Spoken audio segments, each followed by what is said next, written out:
ବନ୍ଧୁଗଣ, ଆପଣମାନଙ୍କୁ ଆମ ଚ୍ୟାନେଲ ବନ୍ଧୁଗଣ ଶନିବାର ଦିନକୁ ଶନିଦେବଙ୍କ ଦିନ ବୋଲି ମନାଯାଏ।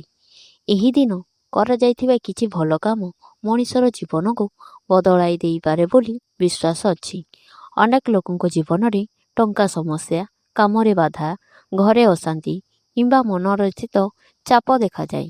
କୁହାଯାଏ ଯେ ଭଲ କର୍ମ ଓ ସକାରାତ୍ମକ ଅଭ୍ୟାସ ଜୀବନକୁ ଶାନ୍ତି ଆଣିପାରେ।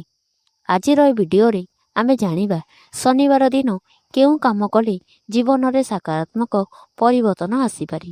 ତେଣୁ ଭିଡ଼ିଓକୁ ଶେଷ ଯାଏ ପର୍ଯ୍ୟନ୍ତ ଦେଖନ୍ତୁ ଓ ଜାଣନ୍ତୁ। ପ୍ରଥମଟି ହେଉଛି ସକାଳେ ଶୀଘ୍ର ଉଠନ୍ତୁ। ବନ୍ଧୁଗଣ, ଶନିବାର ଦିନ ସକାଳେ ଶୀଘ୍ର ଉଠି ସ୍ନାନ କରି ସଫାସୁତୁରା ରହିବା ଶୁଭ ମନାଯାଏ। ସକାଳର ପରିବେଶ ଶାନ୍ତ ଥାଏ ଏବଂ ଏହି ସମୟରେ ପୂଜାପାଠ କିମ୍ବା ଧ୍ୟାନ କଲେ ମନ ଶାନ୍ତ ରହେ।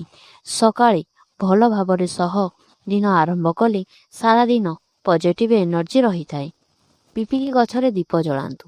ଶନିବାର ସନ୍ଧ୍ୟାରେ ପିପିଲି ଗଛ ତଳେ ସୋରିଷ ତେଲରେ ଦୀପ ଜଳାଇବାକୁ ଅନେକ ଶୁଭ ମନାନ୍ତି।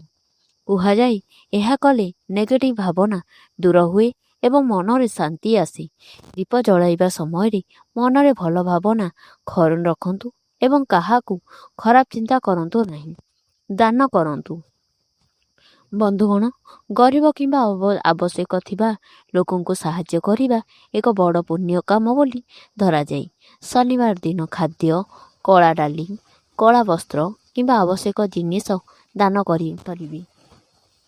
ଦାନ କରିବା ଦ୍ୱାରା ମନରେ ସନ୍ତୋଷ ଆସେ ଏବଂ ଭଲ କର୍ମର ଫଳ ମିଳେ ବୋଲି ବିଶ୍ୱାସ ଅଛି। ହନୁମାନଜୀଙ୍କୁ ପୂଜା କରନ୍ତୁ। ଶନିବାର ଦିନ ହନୁମାନଜୀଙ୍କୁ ପୂଜା କରିବାକୁ ଅନେକ ଶୁଭ ମନାନ୍ତି। ହନୁମାନ ଚାଳିଶା ପାଠ କଲେ ମନରେ ସାହସ ଓ ଆତ୍ମବିଶ୍ୱାସ ବଢ଼ିଥାଏ ବୋଲି କୁହାଯାଏ।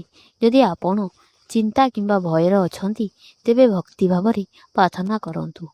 5ରେ ପଶୁପକ୍ଷୀଙ୍କୁ ଖାଦ୍ୟ ଦିଅନ୍ତୁ। ଶନିବାର ଦିନ କାଉ, କୁକୁର କିମ୍ବା ଗାଈକୁ ଖାଦ୍ୟ ଦେବା ଭଲ ମନାଯାଏ। ଏହା ଦୟା ଓ ସେବାର ପ୍ରତୀକ। ଯେଉଁ ମଣିଷ ଅନ୍ୟ ପ୍ରାଣୀଙ୍କ ପ୍ରତି ଦୟାଳୁ ହୁଏ ସେମାନଙ୍କ ଜୀବନରେ ଭଲ ପରିବେଶ ରହେ ବୋଲି କୁହାଯାଇଛି। 6ରେ ଖରାପ ଅଭ୍ୟାସ ଛାଡ଼ନ୍ତୁ। ବନ୍ଧୁଗଣ, କେବଳ ପୂଜା କରିଲେ ହେବ ନାହିଁ, ଭଲ ଜୀବନ ପାଇଁ ଭଲ କର୍ମ ମଧ୍ୟ ଆବଶ୍ୟକ। ମିଥ୍ୟା କହିବା, ଅନ୍ୟଙ୍କୁ ଅପମାନ କରିବା କିମ୍ବା ଖରାପ କାମରୁ ଦୂରେଇ ରହିବା ସତ୍ୟ ଓ ପରିଶ୍ରମର ମାର୍ଗରେ ଚାଲିଲେ ଜୀବନରେ ସଫଳତା ମିଳେ। 7ରେ ଘରକୁ ସଫା ରଖନ୍ତୁ। ଘର ସଫାସୁତୁରା ରଖିଲେ ମନରେ ମଧ୍ୟ ପଜିଟିଭ୍ ଭାବନା ଆସେ। ଶନିବାର ଦିନ ଘରର ଅନାବଶ୍ୟକ ଜିନିଷ ବାହାର କରନ୍ତୁ ଏବଂ ସଫାସୁତୁରା ରଖନ୍ତୁ। ଏହା ମନକୁ ଶାନ୍ତି ଦେଇଥାଏ ଏବଂ ଭଲ ପରିବେଶ ସୃଷ୍ଟି କରେ। ତେବେ ବନ୍ଧୁଗଣ, ଏଇଥିରେ ଶନିବାର ଦିନ କରିବାକୁ କିଛି ଭଲ ଅଭ୍ୟାସ ଓ ଶୁଭକାମନା। ମନେ ରଖନ୍ତୁ, ଭଲ ଭାବନା, ସତ୍ୟ କର୍ମ ଓ ଅନ୍ୟକୁ ସାହାଯ୍ୟ କରିବା ଜୀବନକୁ ସୁନ୍ଦର କରେ।